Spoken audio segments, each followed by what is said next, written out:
অত্যুদ্দণ্ডম তাণ্ডবম গৌরচন্দ্র কুর্বন ভক্তৈ জগন্নাথে নানাভাব অলঙ্কৃতাঙ্গ সাধারণা চক্রে বিশ্বম প্রেমবন্যানি মগ্নম।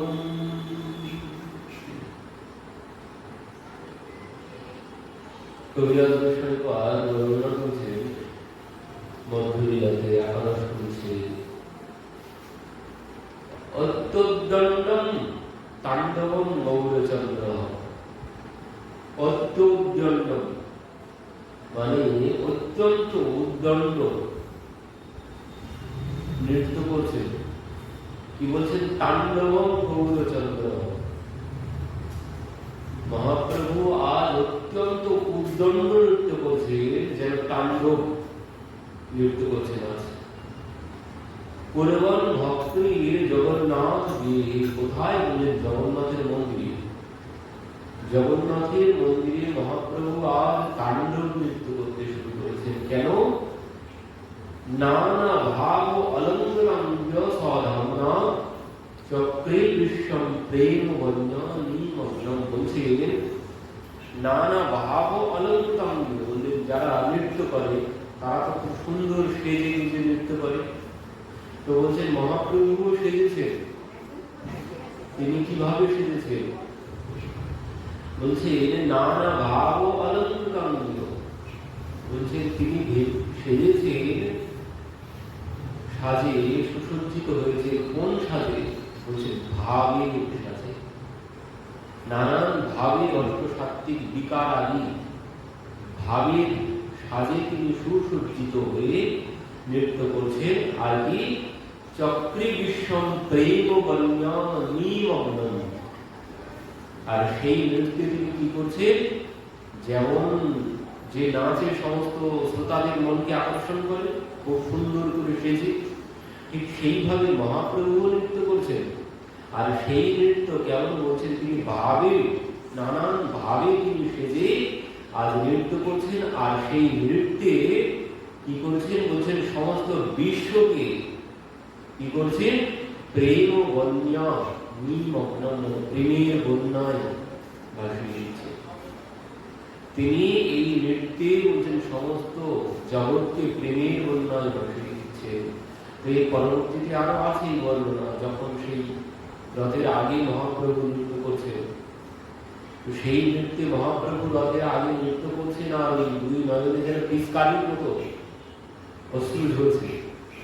আর বলছেন সেই জল যার অঙ্গে স্পর্শ হচ্ছে সবার মধ্যে প্রেম, পাগল হয়ে যাচ্ছেন সবাই মহাপ্রভুর মতোই প্রেমে। তো এখানে বলছেন তিনি আজ প্রেমের বন্যায় ভাসিয়ে দিচ্ছেন সমস্ত জগৎকে। কেন? বলছেন তিনি নাচছেন। কেন আছেন? নাচছেন এই জন্যে, কারণ তিনি কুর্বন ভক্তৈ জগন্নাথ গৃহে। বললেন তিনি জগন্নাথের মন্দিরে সমস্ত ভক্তদেরকে পেয়ে আজ তিনি নাচতে শুরু করেছেন। বললেন ভগবান আনন্দবান কখন?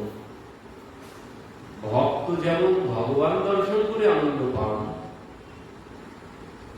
ভক্ত ভগবান দর্শন করে যতটা আনন্দ পান তার থেকে 100 গুণ বেশি আনন্দ পান ভগবান ভক্তকে দর্শন। শুধু ভক্ত আনন্দ পান না, ভক্তের থেকেও ভগবান বেশি আনন্দ পান। আর সেই জন্যে আজ সমস্ত ভক্তদেরকে পেয়ে, কারণ কোন ভক্ত? বলছেন সমস্ত উড়িয়া গৌড়িয়া মিলন যে রথের আগে হয়, সেই সমস্ত গৌড়বাসী ভক্তবৃন্দ সবাই গিয়েছেন আজ পুরী ধামে মহাপ্রভুকে দর্শন করতে।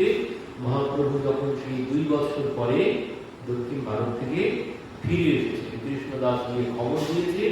আর সেই সংবাদ পেয়ে সমস্ত গৌড়বাসী ভক্তবৃন্দ তারা সবাই পুরী ধামে গিয়ে উপস্থিত হয়েছে প্রভুকে দর্শন করার জন্য। আর এই ভক্তদেরকে পেয়ে মহাপ্রভু আজ উদ্দণ্ড নৃত্য শুরু করেছেন, ভক্তদেরকে পেয়ে তিনি আনন্দে নাচতে শুরু করেছেন। তো কবিরাজ গোস্বামী পাদ বর্ণনা করেছেন, জয় জয় চৈতন্য জয় নিত্যানন্দ, জয় অদ্বৈত চন্দ্র জয় গৌর ভক্তবৃন্দ, আদিন সার্বভৌম পদে প্রভু স্থানে, অভয় গান দেহ তবে করিবে ধনে। প্রভু কহে কহ তুমি কিছু নাহি ভয়, যোগ্য হইলে করিব অযোগ্য হইলে নয়। সার্বভৌম ভট্টাচার্য মহাপ্রভুর কাছে গিয়ে নিবেদন করলেন, প্রভু যদি অভয় লাভ করো তাহলে নিবেদন আছে। তো প্রভু বলছেন কোনো ভয় করতে হবে না, তুমি বলো, যদি আমার যোগ্য হয় আমি শুনবো, আর যদি আমার যোগ্য না হয় আমি গ্রহণ করবো না। তো তুমি বলো। সার্বভৌম কহে এই প্রতাপ রুদ্র রায়, উৎকণ্ঠিত হইয়া তোমার নিবার চাই। কর্ণে হস্ত দিয়া প্রভু স্মরে নারায়ণ, সার্বভৌমে কহে কহ অযোগ্য বচন। সন্ন্যাসী বিরক্ত আমার রাজ দর্শন, স্ত্রী দর্শন সম বিশের ভক্ষণ। সার্বভৌম ভট্টাচার্য বলছেন, প্রভু প্রতাপরুদ্র রায় উৎকণ্ঠিত হইয়া তোমার মিলিবারে চায়, তোমার সাথে সে মিলিত হতে চায়। কর্ণে হস্ত দিয়া প্রভু স্মরে নারায়ণ, প্রভু সঙ্গে সঙ্গে কর্ণে হাত দিয়েছে। সার্বভৌমে কহে অযোগ্য বচন, তুমি বড় অযোগ্য কথা বলেছ। সন্ন্যাসী বিরক্ত আমার রাগ দর্শন, আমি সন্ন্যাসী, আমি বিরক্ত, আমি সর্বত্যাগী, আর আমাকে তুমি বলছো রাজ দর্শনের কথা। স্ত্রী দর্শন সম বিষের ভক্ষণ, রাজ দর্শন স্ত্রী দর্শনের সমান। রাজ দর্শন আর স্ত্রী দর্শন মানে বিষয়ী দর্শন সন্ন্যাসীর কাছে বিষ ভক্ষণের সমান। তো তুমি বড় অযোগ্য কথা বলেছ। চৈতন্য চন্দ্রোদয় নাটক থেকে বলছেন এখানে,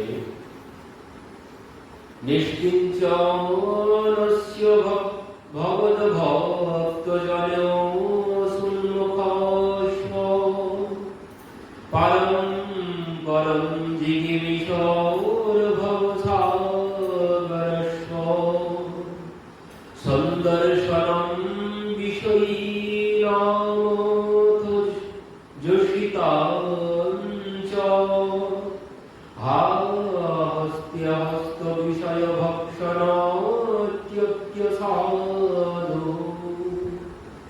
নিষ্কিঞ্চনস্য ভগবৎ ভক্ত জন উন্মুখস্য, পারম পরম জিগীশ্বর ভবসাগরস্য।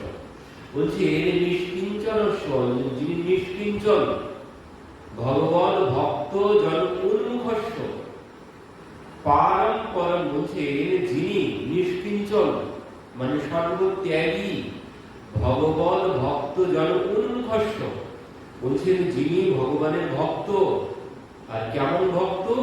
যিনি ভগবানকে পাওয়ার জন্য উন্মুখ, যার একমাত্র লক্ষ্য ভগবানকে পাওয়া। আর কি? পারম পরম জিগীশ্বর ভবসাগরস্য বলছেন যিনি এই ভবসাগর ভবসমুদ্র পার হতে চায়, যার একমাত্র লক্ষ্য ভগবানকে লাভ করা আর এই ভবসমুদ্র পার হওয়া। সন্দর্শনম বিষয়ীনাম যোষিতাঞ্চ হা হস্ত হস্ত বিষয় ভক্ষণত্যক্য সাধু। বলছেন বিষয়ীর দর্শন তার কাছে বিষ ভক্ষণের সমান। কারণ একজন যিনি যার একমাত্র লক্ষ্য ভগবানকে পাওয়া, যিনি ভগবানকে পাওয়ার জন্য সবকিছু সংসার পরিত্যাগ করেছে, সন্ন্যাস গ্রহণ করেছে, তার কাছে বিষয়ী সঙ্গ বিষ ভক্ষণের সমান। মহাপ্রভু এই জন্য কর্মে হাত দিয়ে আরো বলছেন, সার্বভৌম কহে সত্য তোমার বচন, জগন্নাথ সেবক রাজা কিন্তু ভক্ত উদ্যম। প্রভু কহে তথাপি রাজা কাল সর্বাকার, কাষ্ঠ নারী স্পর্শে রয়েছে উপজে বিকার। কি বলছেন সার্বভৌম? এরপরেও মহাপ্রভু এই কথা বলার পরেও বিষ ভক্ষণের সমান রাজদর্শন, স্ত্রী দর্শন, সন্ন্যাসীর ক্ষেত্রে তবুও সার্বভৌম তার উপরে কথা বলছেন। বলছেন সত্য তোমার কথা, জগন্নাথের সেবক রাজা কিন্তু ভক্ত উত্তম। তিনি রাজা হতে পারেন কিন্তু তিনি উত্তম ভক্ত, আর তিনি জগন্নাথের সেবক। প্রভু বলছেন তথাপি তবুও রাজা কাল সর্বাকার, কাষ্ঠ নারী স্পর্শে হয়েছে উপজে বিকার। বলছেন এই যে রাজা, এই রাজ শব্দটাই, রাজা শব্দটাই কাল সর্পের মতো। কেন? বলছেন কাষ্ঠ নারী স্পর্শে হয়েছে উপজে বিকার। যেমন বলছেন সর্প, সর্প দেখলে সবাই ভয় পায়, সর্প দেখলেই সবাই ভয় পায়। ঠিক তেমন সর্পের আকৃতি, সর্প নয় সর্পের মতো যদি কিছু দেয়, হঠাৎ যদি চোখে পড়ে, সর্প নয় কিন্তু দেখতে সর্পের মতোই লাগছে, তাতেও সবাই ভয় পেয়ে যায়। তো মহাপ্রভু বলছে কাষ্ঠের নারী তো দূরের কথা, কাষ্ঠের নারী, কাষ্ঠের মূর্তি, যেমন বস্ত্রালয়ে সুন্দর সুন্দর মূর্তি সাজানো থাকবে, সে দেখলেও বলছেন স্পর্শ করলেও, দর্শন করলেও বিকার জন্মে। সুসজ্জিত কাষ্ঠের মূর্তি, নারী মূর্তি দর্শন করলেও বিকার জন্মাতে পারে। এই জন্য নারী দর্শন, স্ত্রী দর্শন আর এই বিষয়ী দর্শন। কারণ বিষয়ী দর্শন করলে কি হয়? বিষয়ী দর্শন করলেই তার আমি সব ত্যাগ করেছি, হঠাৎ কখন কি হবে তার কোনো ঠিক নেই, বাসনা জেগেই যেতে পারে। আর যদি বাসনা জেগে যায় তাহলে তো সন্ন্যাস ধর্ম নষ্ট হয়ে যায়। এই জন্য মহাপ্রভু বলছেন সর্প দর্শনে যেমন ভয় হয়, ঠিক তেমন যিনি সর্বত্যাগী সন্ন্যাসী, যার লক্ষ্য একমাত্র ভগবানকে পাওয়া, ভগবানের সাথে সম্পর্ক করা, আর এই ভব সমুদ্র যিনি পার হতে চান তাকে ঠিক অমরই ভয় পেতে হবে। সর্প দেখলে যেমন ভয় হয়, তাকে ঠিক তেমন স্ত্রী দর্শন করলে, বিষয়ী দর্শন করলে ঠিক ওই একই রকম ভয় পেতে হবে। না হলে সন্ন্যাস ধর্ম রক্ষা করা সম্ভব নয়। মহাপ্রভু জগৎকে শিক্ষা দেওয়ার জন্য এই কথা বলছেন। আর রাজা, রাজ শব্দ কাল শব্দ সমান। কেন? বলছেন রাজা একমাত্র আমার কাছে জগন্নাথ, তিনি জগতের নাথ, তিনি হচ্ছেন রাজা। দ্বিতীয় কোন রাজা আমার কাছে নেই, অন্য কাউকে রাজা বলে মানে শুনতেই পারেন না তিনি। কারণ কি, একবার কি হয়েছিল দক্ষিণ ভারতে, রামানন্দ আচার্য ওনার কাছে গিয়েছে মহারাষ্ট্র থেকে পিফাজি মহারাজ।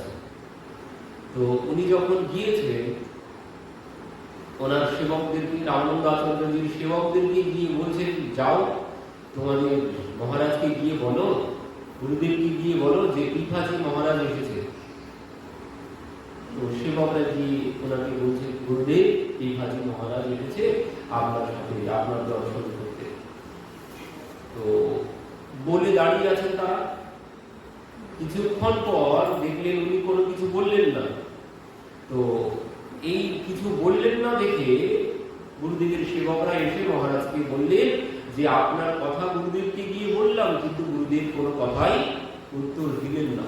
আপনাকে দর্শন দেবেন কিনা, আপনাকে আমরা নিয়ে যাব কি না, কোনো কথা বললেন না। তার মানে বুঝলাম গুরুদেব আপনাকে, আপনার সাথে সাক্ষাৎ করবেন না। তখন মহারাজ বসে বসে সেখানে দাঁড়িয়ে দাঁড়িয়ে চিন্তা করছেন কি করি, কেন গুরুদেব কোনো কথা বললেন না। তো এবার বলছে এবার আরেকবার যাও, আরেকবার গিয়ে বলো পিফাজি এসেছে। তো গুরুদেবের সেবকরা গিয়ে বলেছে, তবুও উনি কোনো কথা বলেন। কিছুক্ষণ পর শিষ্যরা চলে এসেছে, এসে মহারাজকে বলল, মহারাজ গুরুদেব কোনো কথাই বললেন না। পিফাজি দাঁড়িয়ে দাঁড়িয়ে চিন্তা করছেন, কেন তিনি কোনো কথা বললেন। এবার পিফাজি বলছেন কিছুক্ষণ পর চিন্তা ভাবনা করে, এবার যাও, আরেকবার যাও। এবার বলছেন, এবার গিয়ে বলবে যে গুরুদেব আপনার সেবক এসেছে, আপনার সেবক এসেছে। তখন এবার শিষ্যরা গিয়ে রামানন্দ আচার্যজি গিয়ে বলেছেন, গুরুদেব আপনার একজন সেবক এসেছে, আপনাকে দর্শন করতে চায়। এবার রামানন্দ আচার্যজি বলছেন, তাকে গিয়ে বলো কুয়োয় ডুব দিয়ে মরতে। এই কথা যেই বলেছে, সঙ্গে সঙ্গে শিষ্যরা এসেছেন, এসে মহারাজকে বলেছেন যে গুরুদেব আপনাকে আমরা যেই বললাম এই কথা গুরুদেব বলেছে আপনাকে কুয়োয় ডুব দিয়ে মরতে। আর এই কথা শ্রবণ করে পিফাজি সঙ্গে সঙ্গে ছুটতে শুরু করেছে, ছুটে কুয়োর পাশে গেছেন কুয়োয় ঝাঁপ দেওয়ার জন্য। গুরুদেব যখন বলেছে কুয়োয় ঝাঁপ দিকে, তো আমি আজ কুয়োতেই ঝাঁপ দেবো। আর যেই ঝাঁপ দিকে গেছেন সঙ্গে সঙ্গে রামানন্দ আচার্যজি পিছন দিক থেকে গিয়ে জড়িয়ে ধরেছে। তো এই যে সমস্ত উপাধি ত্যাগ করতে হবে, সমস্ত উপাধি ত্যাগ করতে হবে। কারণ মহাপ্রভু এই জন্যই বললেন, না তুমি শুনছে না অমানীন মানদেব মৃত্যুনীয় সদাহরি, যে সমস্ত উপাধি ত্যাগ করে ছোট হতে হবে। কারণ নিজের স্বরূপ নিয়ে ভগবানের কাছে আসতে হবে। কিভাবে? যে ভগবানের কাছে আসতে হবে নিজের স্বরূপ ধারণ করে। নিজের স্বরূপ কি? নিজের স্বরূপ রাজা। পিফাজি মহারাজ তিনি রাজা। তখন এই দীক্ষা নেওয়ার পরে তিনি রাজত্ব ত্যাগ করে দিলেন। এখান থেকে রামানন্দ আচার্যজির কাছ থেকে দীক্ষা গ্রহণ করলেন, করে তিনি রাজত্ব ত্যাগ করে চলে গেলেন জঙ্গলে পত্নী সহ 2 জনা বছর করতে। তো প্রথমে গিয়েছিলেন পিফাজি মহারাজ। তো এখন এই যে উপাধি, এই যে মহারাজ, তো সেই মহারাজ এই উপাধি, তিনি কি মহারাজ? তিনি কি মহারাজ? তার কি স্বরূপ মহারাজ? তিনি মহারাজ নন। জীবের স্বরূপ কি? জীবের পরিচয় কি? জীবের স্বরূপ হয় নিত্য কৃষ্ণ দাস। এটাই হচ্ছে আমার প্রকৃত স্বরূপ। ও রাজা সেজে গিয়ে কোনো লাভ হবে না। ভগবানের কাছে, গুরুর কাছে যেতে হবে কিভাবে? বলছে নিজের স্বরূপে যেতে হবে। ও সাজগোজ করে গিয়ে কোনো লাভ হবে না, ও রাজার সেজে গিয়ে কোনো লাভ হবে না। যদি তার কৃপা পেতে চাই, আমি যেমন আমার স্বরূপ যেটি, সেই স্বরূপ ধারণ করে যেতে হবে। আমার স্বরূপ হচ্ছে আমি দাস, আর তিনি আমার প্রভু। এই স্বরূপ নিয়ে যদি যেতে পারি, তাহলেই গুরুর কৃপা লাভ হবে, তাহলেই ভগবানের কৃপা লাভ হতে পারে। যদি রাজার অহংকার নিয়ে যাই, কোনো লাভ হবে না। ওই যে ভাগবতে আছে, রঘুগণ ভাগবত কথা শ্রবণ করতে যেতে, সেখানে জড়ভরত কি করলেন? রঘুগণকে বলছেন আপনি মহামূর্খ। একজন রাজাকে বলছেন আপনি মহামূর্খ। কেন?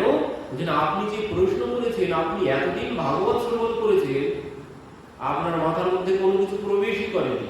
কেন প্রবেশ করেনি? বলছেন আপনি এতদিন গিয়েছেন চতুর্দোলায় চড়ে, কারণ রাজা আপনি। তো রাজার অভিমান, রাজার অহংকার নিয়ে চতুর্দোলায় চড়ে আপনি ভাগবত শ্রবণ করতে গেছেন। তারপর ভাগবত শ্রবণ করতে গিয়ে কি হয়েছে? রাজার একটা আলাদা আসন দেওয়া থাকে। আমাদের রাজা বসেছে, তো রাজা কি সাধারণ মানুষের সাথে বসে পাঠ শুনবেন নাকি?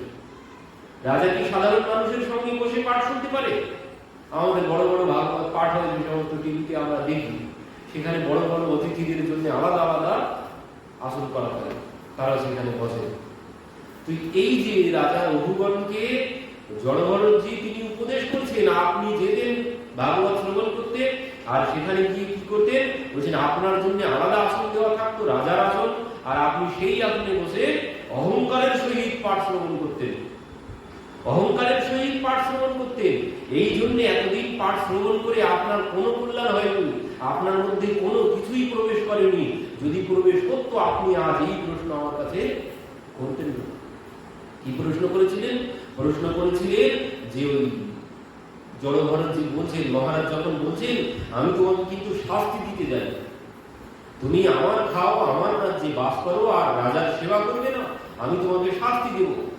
তো সেখানে জড়ভরতজি বলছে না, মহারাজ আপনি আমাকে কি করে শাস্তি দিবেন, আপনি আমাকে শাস্তি দিতে পারেন না। এই কথা শ্রবণ করে রঘুবন বলছেন পালকি নাও। তো পালকি নামিয়েছেন, পরবর্তীতে ভালো করে দেখলেন যে ওনার গায়ে গলায় যজ্ঞোপবীত আছে। তো সেই যজ্ঞোপবীত দেখেই রঘুবন গিয়ে ওনাকে প্রণাম করেছেন। প্রণাম করে বলছেন, আপনি ক্ষমা করুন, আমি চিনতে পারিনি আপনাকে, আমি বড় ভুল করে ফেলেছি। আপনি কে? আপনি কি সেই দত্তাত্রেয় ঋষি, আমি যার কাছে ভাগবত শ্রবণ করতে যাচ্ছিলাম, আপনি কি সেই? তো বললেন না। তো পরবর্তীতে সেখানে অনেক কথা হলো। তো সেখানে প্রশ্ন করলেন রাজা রঘুবর, বলছেন আপনি যে বললেন আমি আপনাকে শাস্তি দিতে পারবো না, কেন পারবো না?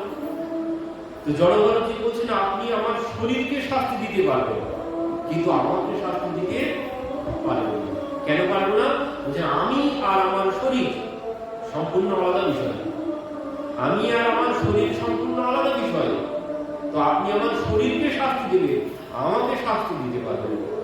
আমি নিত্য শুদ্ধ আত্মা, আর সেই আত্মাকে কোনোদিন শাস্তি দেওয়া যায়। এই কথা শ্রবণ করে রঘুবর বলছেন, সে কি করে সম্ভব? কি করে সম্ভব? আমি কেন শাস্তি দিতে পারবো না? আপনি আত্মা হলেও আমি কেন পারবো না? তো বলছেন কেন পারবেন আপনি? তো রঘুবন যুক্তি দেখাচ্ছেন। রঘুবন যুক্তি দেখাচ্ছেন স্থলাগ্নি তাপাত, বলছেন যেমন হাঁড়ি মধ্যে চাল দিলাম, জল দিলাম, চাল দিলাম, আর সেই হাঁড়ি উনানে চাপিয়ে দিলাম, হাঁড়ি উনানে চাপিয়ে দিলাম, দিয়ে এবার আগুন জ্বালিয়ে দিলাম। তো কি হবে? প্রথমে হাঁড়ি গরম হবে, তারপর জল গরম হবে, তারপর চালগুলো গরম হয়ে সিদ্ধ হবে, চালগুলো গরম হয়ে সিদ্ধ হবে। তো ঠিক তেমন এই শরীরে যদি আঘাত দেওয়া হয়, এই শরীরের ভিতরে যেমন হাঁড়ির ভিতরে জল আছে, চাল আছে, তো এই শরীরের ভিতরে আত্মা আছে। তো যেমন হাঁড়ির বাইরে থেকে আগুন দিলে চাল গরম হলো, জল গরম হলো, চাল গরম হলো, সেই গরম হয়ে চালটা সিদ্ধ হলো তাপ দেওয়ার জন্য। তো আমি যদি এই বাইরের শরীরে আঘাত করি, ভিতরে আত্মা আছে চালের মতো, বললাম চালের মতো উদাহরণ দিচ্ছে ভগবান। তো হাঁড়ি গরম হলো, জল গরম হলো, চাল গরম হলো, চাল সিদ্ধ হচ্ছে। তাহলে এই শরীরে যদি আমি আঘাত দিই, শরীরে যদি আঘাত দিই, তাহলে ভিতরে আত্মা কেন আঘাত পাবে না? আত্মা কেন আঘাত পাবে না? আর সেখানে রঘুবন জড়ভরত রঘুবনকে বলছেন যে মহারাজ আপনি মহামূর্খ, আপনি মহামূর্খ, আপনি এতদিন ভাগবত শ্রবণ করেছেন, আপনার ভিতরে কোনো কিছুই প্রবেশ করেনি। কেন প্রবেশ করেনি? বলছেন ওই আপনি অহংকার নিয়ে শ্রবণ করেছেন, এই জন্য আপনার ভিতরে কোনো কিছুই প্রবেশ করেনি, শুধু এক কান দিয়ে গেছে আর এক কান দিয়ে বেরিয়ে গেছে। কেন? বলছেন আপনি অহংকার, রাজার অভিমান নিয়ে শ্রবণ করেছেন, এই জন্য আপনার কোনো কল্যাণ হয়নি, আর তার জন্যই আপনি এমন প্রশ্ন করেছেন। আপনি যদি ভাগবত শ্রবণ করতেন, তাহলে কোনোদিন এমন প্রশ্ন আপনি করতেই পারতেন না। কেন?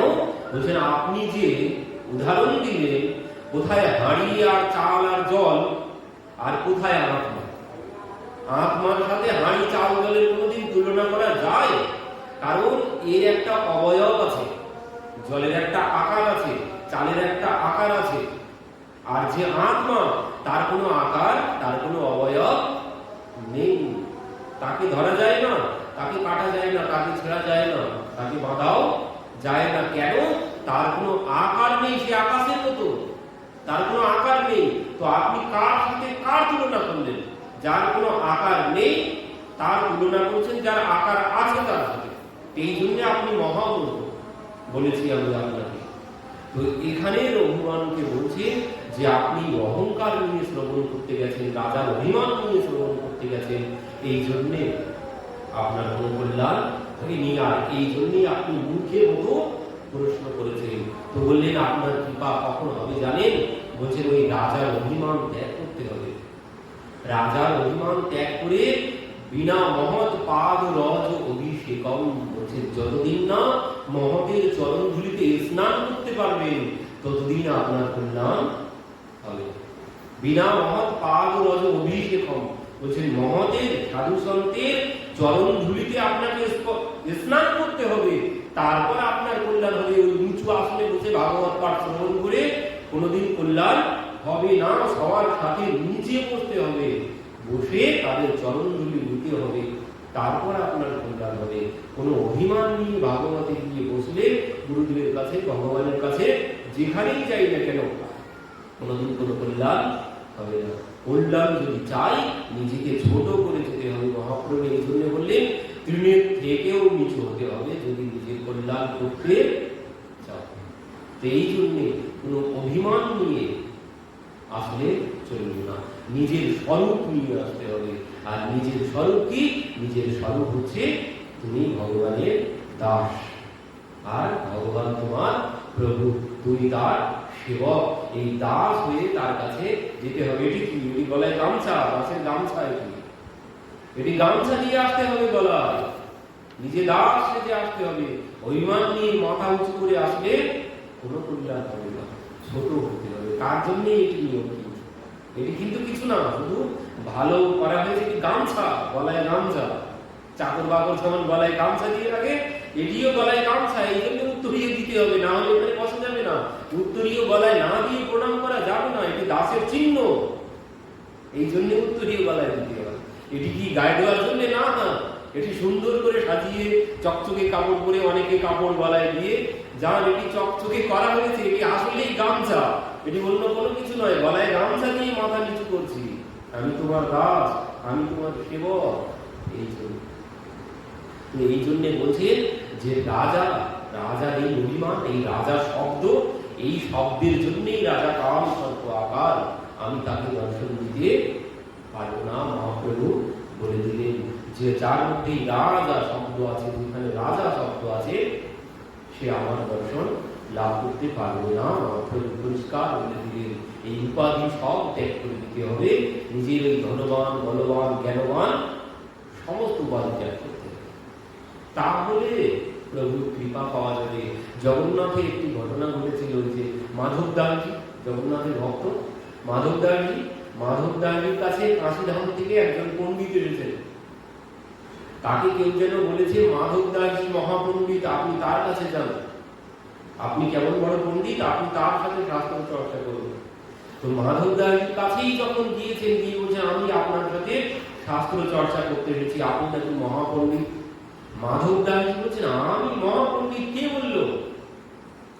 কোন শাস্ত্র চর্চা করতে হবে না, আমি লিখে দিচ্ছি যে আপনার কাছে আমি হেরে গেলাম, আমি লিখে দিচ্ছি আমি আপনার কাছে হেরে গেলাম, আপনি মহাপণ্ডিত।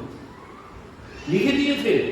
তো পণ্ডিত কাশীধামে চলে এসেছেন, লিখে নিয়ে ওনার সই নিয়ে চলে এসেছেন কাশীধামের সবাইকে দেখাচ্ছেন, এই দেখো তোমরা যে বলছিলে যে মাধব দাসজি বড় পণ্ডিত, তিনি আমার কাছে হেরে গিয়ে সই করে লিখে দিয়েছেন। তো বলছেন পড়ুন কি লিখে দিয়েছে।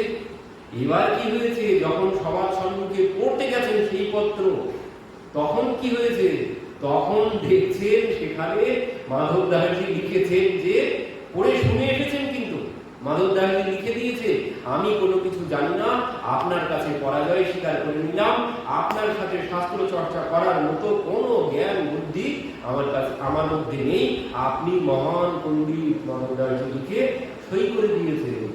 আর এবার উনি যখন কাশীধামে সেই পত্র নিয়ে সবাইকে দেখিয়ে এবার বলছেন, সবাই বলছেন তাহলে আপনি পড়ে শোনান কি লেখা আছে, তিনি কি লিখে দিয়েছেন।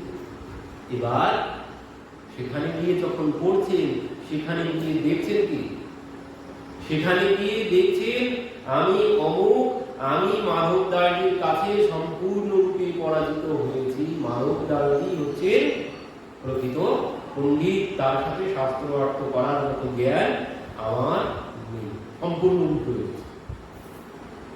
ইনি যখন পড়েছেন সবার সঙ্গে, সবাই বলছেন সে কি, আপনি যে বললেন মাধব দাসজি লিখে গেছে, তখন ইনি বলছেন তাই তো, মাধব দাসজি তো লিখে দিয়েছেন, কিন্তু উল্টো হয়ে গেল কি করে। কেউ তো বিশ্বাস করছেন না। তো পুনরায় এসেছে মাধব দাসজির কাছে, সেই বলছেন, এসে বলছেন আপনি তো লিখে দিয়েছিলেন, কিন্তু কেমন হলো। তো মাধব দাসজি বলছেন আমি তো লিখেই দিয়েছি। তো বলছেন দেখুন, আমি এখানে আপনার সাথে শাস্ত্র চর্চা করব, আর যে হেরে যাবে এখান থেকে কাশীধামে তাকে যেতে হবে গাধার পিঠে চেপে, মুখে কালি মেখে, সবার সম্মুখে কাশীধামে পণ্ডিতদের কাছে। তো মাধব দাসজি বলছেন, ঠিক আছে আমি একটুখানি আসছি, দাঁড়ান আপনার সাথে শাস্ত্র চর্চা করার জন্য। তো বলে মাধব দাসজি ভিতরে গেছেন কোনো কাজের জন্য। এবার কি হয়েছে, মাধব দাসজি চলে গেছেন, আর জগন্নাথ এসে মাধব দাসজি রূপ ধারণ করে সেই পণ্ডিতের কাছে এসেছে। এবার সেই পণ্ডিতকে বলছেন শুরু করুন। সে পণ্ডিত শাস্ত্র শ্লোক বলতে শুরু করেছে। এবার মাধব দাসজি রূপ ধারণ করে তো জগন্নাথ বসে আছে। তো ইনি কি হয়েছে, সেই পণ্ডিত সম্পূর্ণরূপে হেরে গেছে। হেরে গিয়ে সেই পণ্ডিতকে গাধায় চাপিয়ে নিয়ে গেছে জগন্নাথ। জগন্নাথ নিয়ে গেছেন সেই পণ্ডিতকে কাশীধামে, গাধার পিঠে চাপিয়ে, মুখে কালি মাখিয়ে জগন্নাথ তাকে নিয়ে কাশীধামে চলে গেছে। এবার মাধব দাসজি পরে এসেছে, মানে এনার খেয়াল ছিল না, ইনি যখন চলে গেছেন ভুলে গেছেন। পরবর্তীতে এসে জানতে পারলেন এই ঘটনা, ওনার কাছে গেছে, ওনার কাছে গিয়ে দিচ্ছেন আপনি মানে ভগবান চলে এসেছেন। পরবর্তীতে ইনি গেছেন, মাধব দাসজি গেছেন সেই পণ্ডিতের কাছে। পণ্ডিত এসে মাধব দাসজির চরণে দণ্ডবোধ করে বলছেন যে আপনি এত বড় পণ্ডিত, আমার জানা ছিল না, আপনি আমাকে ক্ষমা করে দিন। মাধব দাসজি বলছেন, কি বলছেন, কেন, যে আপনি তো আমাকে শাস্ত্র চর্চায় হারিয়ে দিলেন।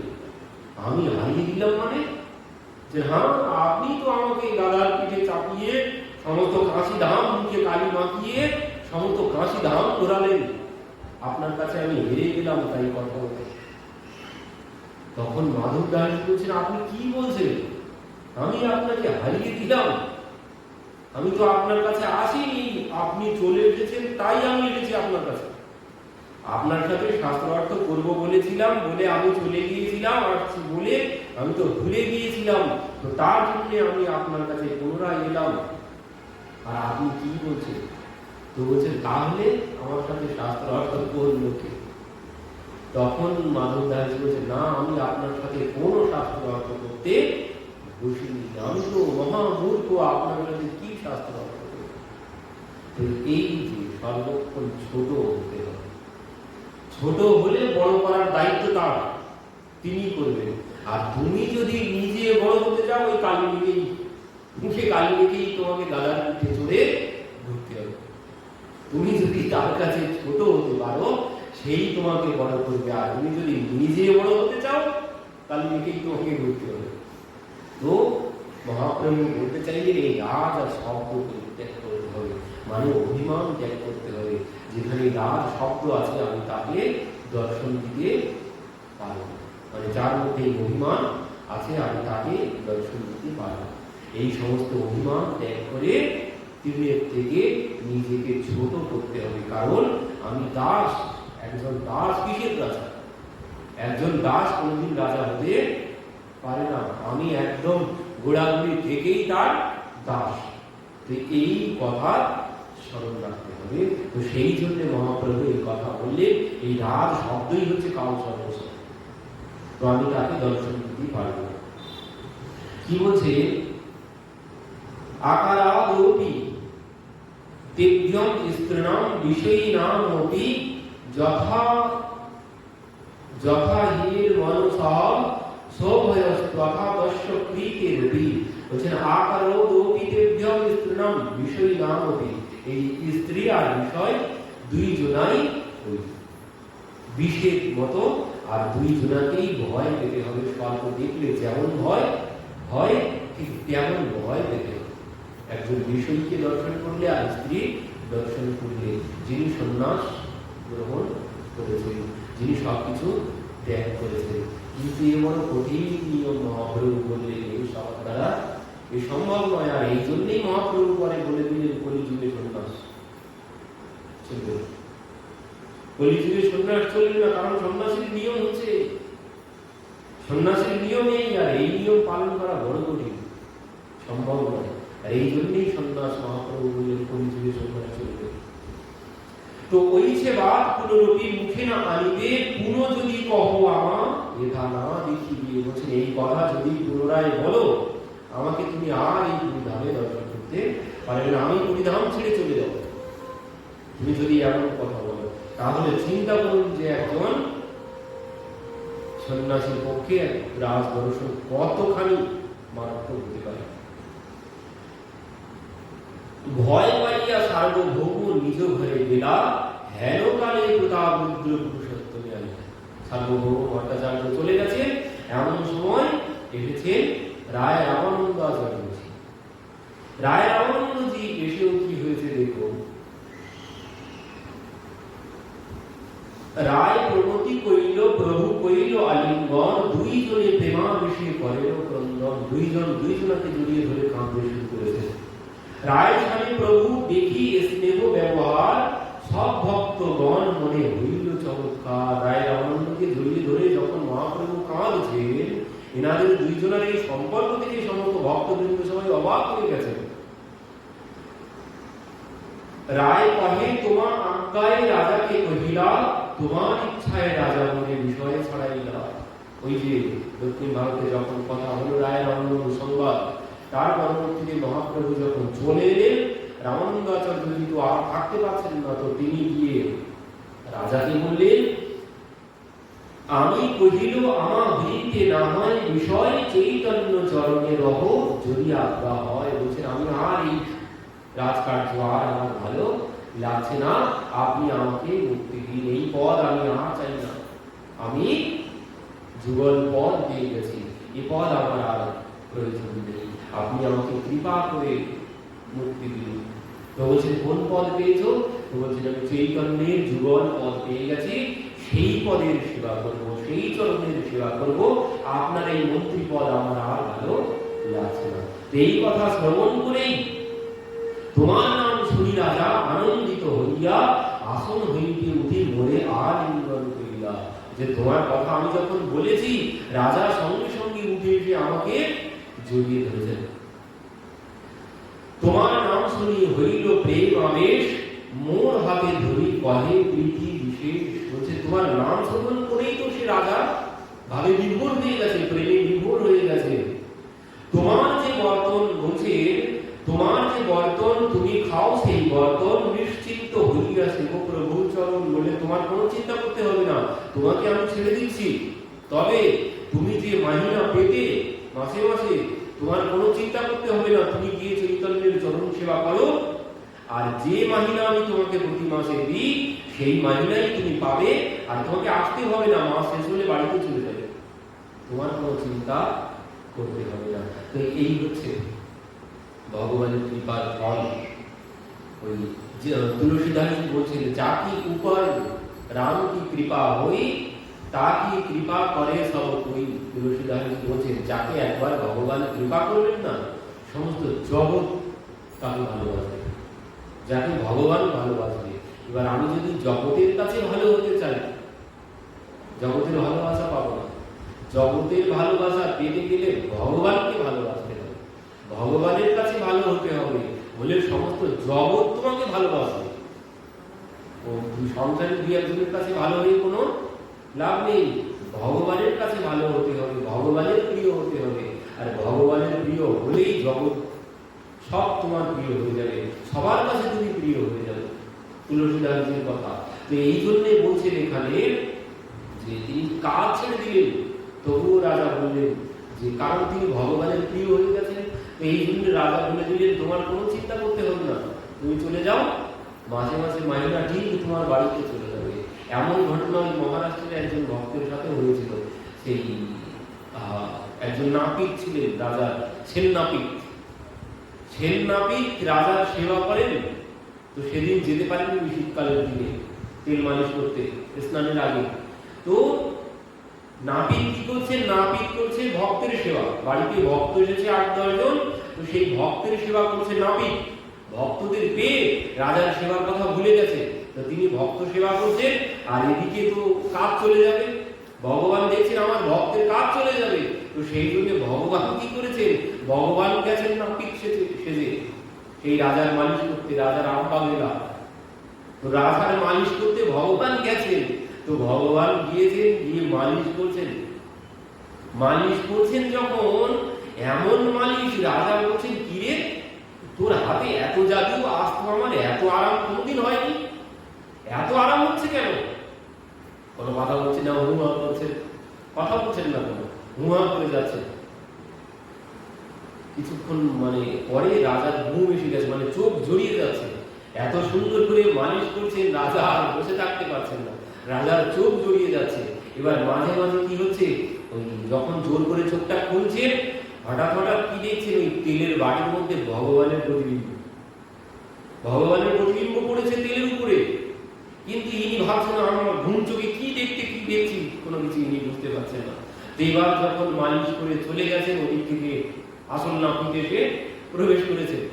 এবার যখন নাপিত হন্তদন্ত হয়ে ছুটতে এসে আগের থেকেই দূর থেকে, মহারাজ ক্ষমা করুন, মহারাজ ক্ষমা করে দিন, এমন ভুল আর হবে না মহারাজ, আজকে আপনি আমাকে ক্ষমা করে দিন, এই ভুল আর কোনোদিন করব।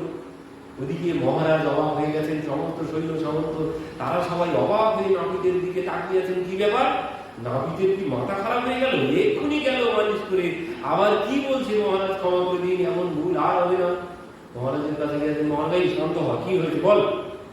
মহারাজ আপনি বুঝতে পারছেন না কি হয়েছে? কেন কি বুঝতে পারছি না?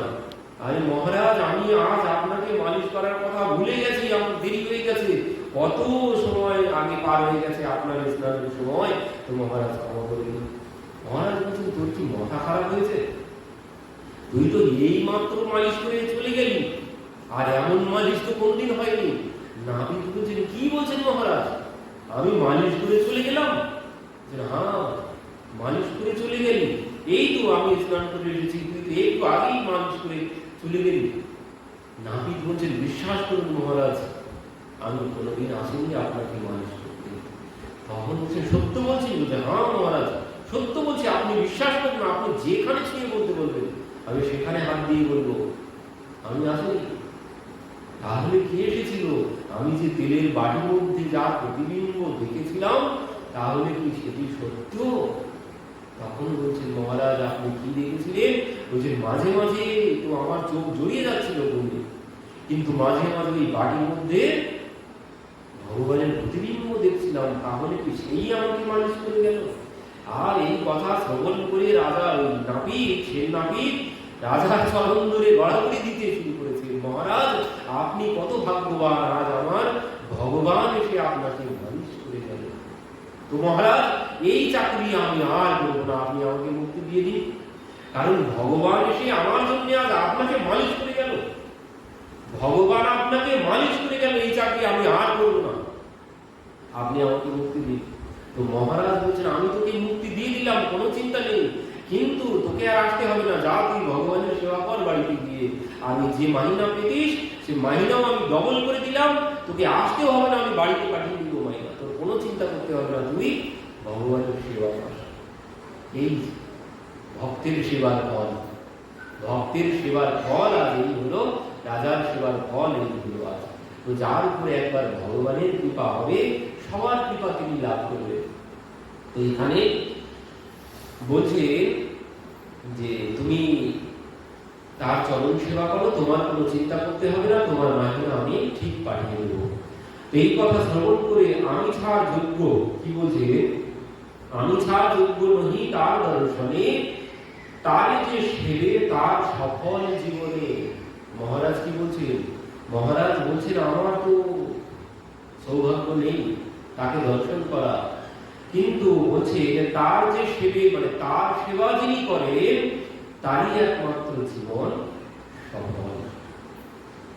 মহারাজের কথা, একজন রাজা তিনি বলছেন, তারই জীবন সফল হয়েছে যিনি ভগবানের সেবা করতে পেরেছেন, ভগবানের সেবার সুযোগ লাভ করেছেন।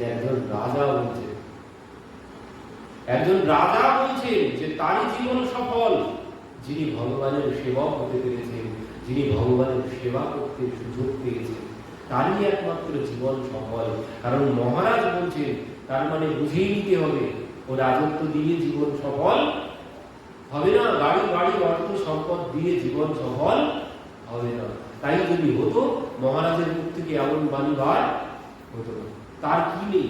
আমরা ভাবি আমার বড় বাড়ি হলে ভালো হতো, বড় গাড়ি হলে ভালো হতো, এই নেই সেই নেই, নানান রকমের ভাবনা আমাদের। কিন্তু একজন মহারাজ তিনি বলছেন যে জীবন সফল ও বাড়ি বাড়িতে হবে না, রাজ্যেও হবে না, রাজত্বেও জীবন সফল হবে না। জীবন সফল যদি করতে হয় তো ভগবানের সেবা। ভগবানের সেবা না করতে পারলে জীবন কিছুতেই সফল হবে না। গাড়ি বাড়ি অর্থ সম্পদ ধন দৌলত দিয়ে কোনোদিন জীবন সফল করা যাবে না। এই জন্যই ভাগবত কি বললেন, ধনানি ভৌম পশকষ্ট গোষ্ঠী ভার্যা গৃহদ্যারি জন শ্মশানে দেহস্থিতায়াম কর্ম সব আছে।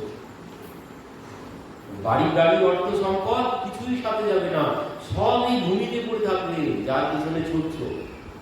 যে অর্থ সম্পদ বাড়ি গাড়ির পিছনে দিন রাত,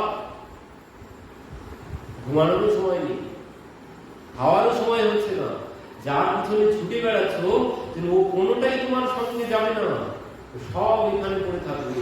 আর আত্মীয় পরিজন সে কত দূর যাবে? বলছেন সে যদি যায় পত্নী তো চৌকাট পার হবে না, পত্নী চৌকাট পার হবে না ঘরে। তারপর বলছেন তারপর আর যারা আছে পুত্র কন্যা তারা ওই শ্মশান পর্যন্ত যাবে, তারপরে আর কেউ যাবে না। তারপর যে শরীর, এই শরীর যার প্রতি সব থেকে বেশি মোহ, এই শরীরটা ওই চিতা পর্যন্ত যাবে, তারপরে আর এই শরীরটাও যাবে না। তারপর কি যাবে? তারপর একমাত্র কর্ম সব কর্মই যাবে। এই জন্য কর্মের দিকে লক্ষ্য রাখতে হবে। আর কোন কর্ম?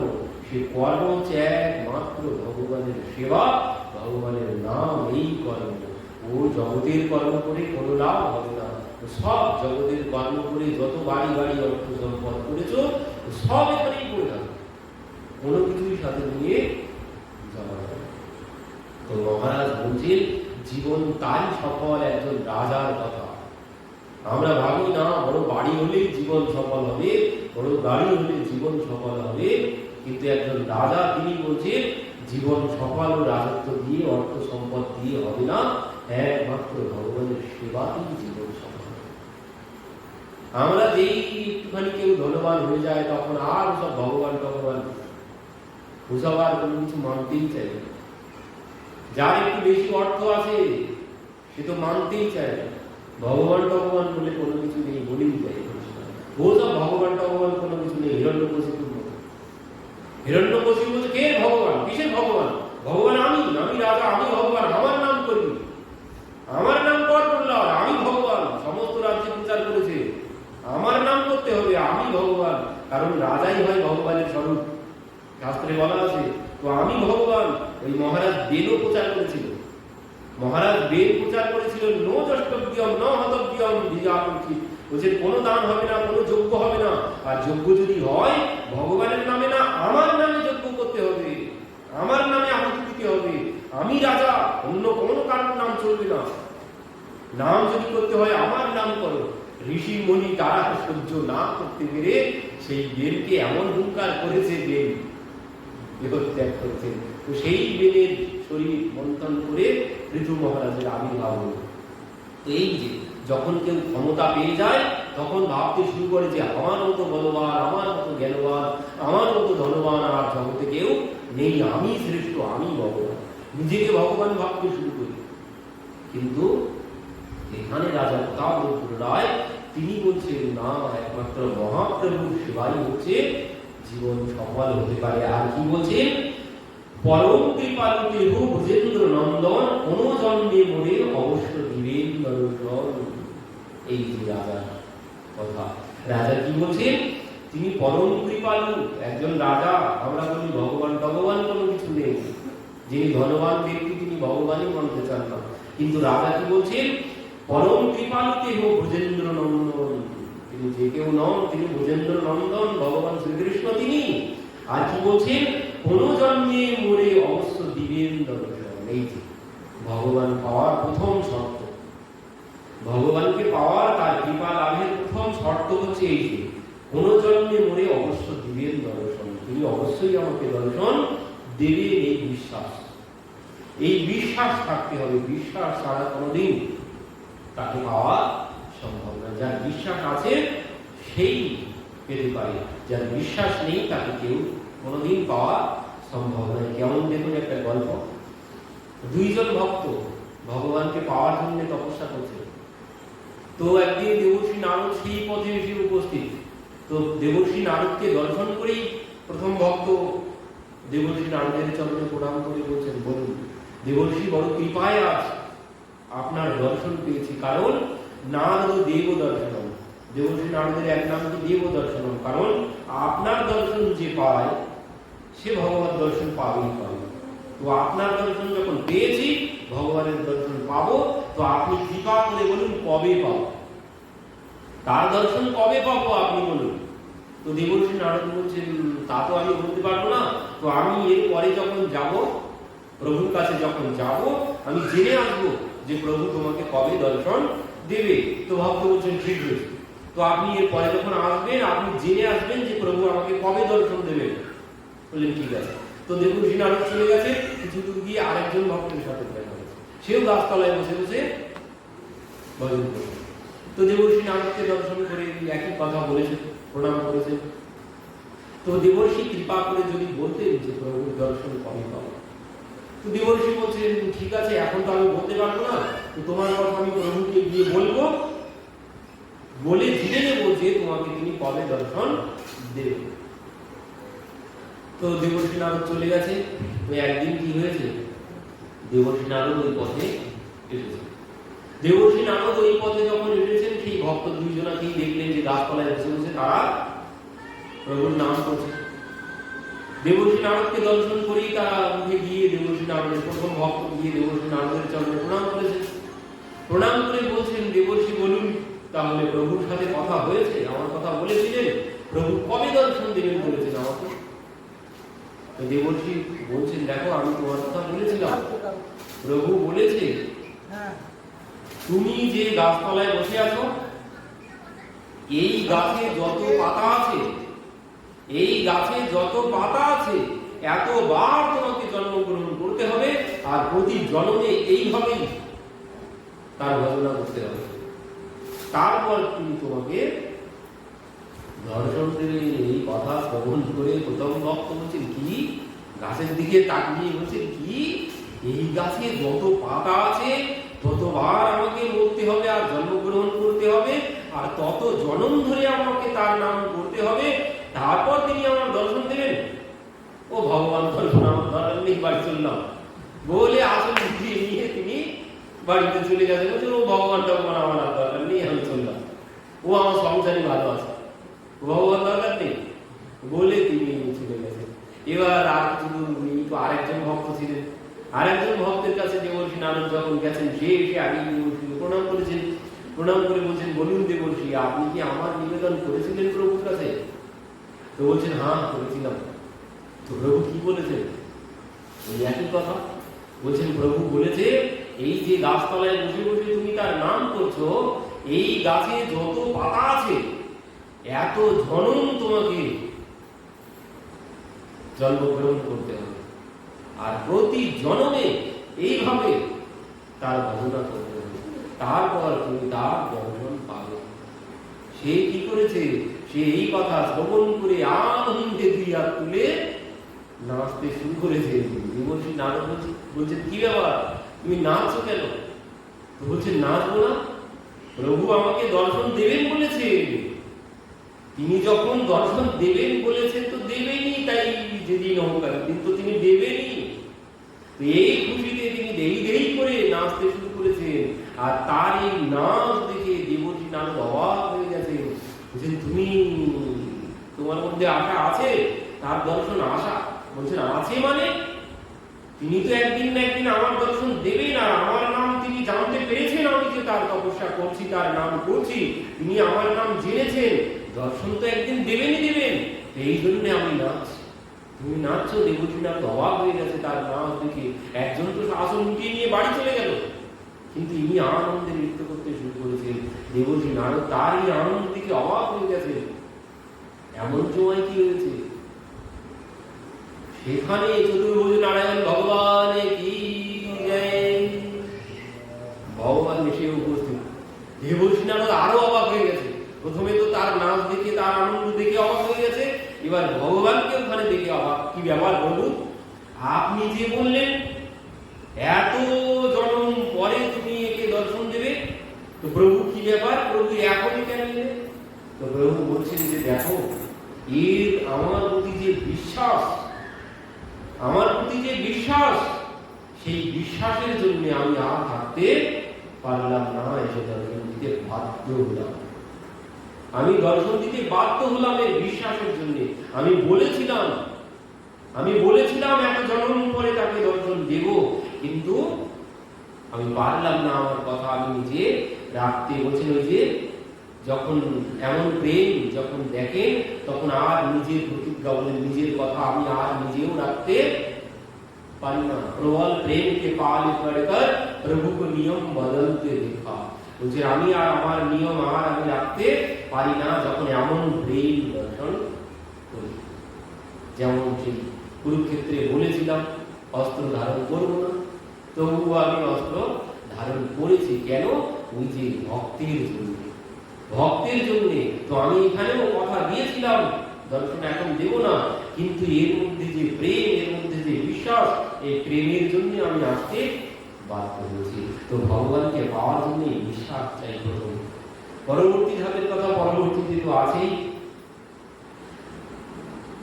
যে তাহার প্রেম আরতি দেখিল তোমাকে, তার এক লেশ প্রীতি নাহি তো আমাকে।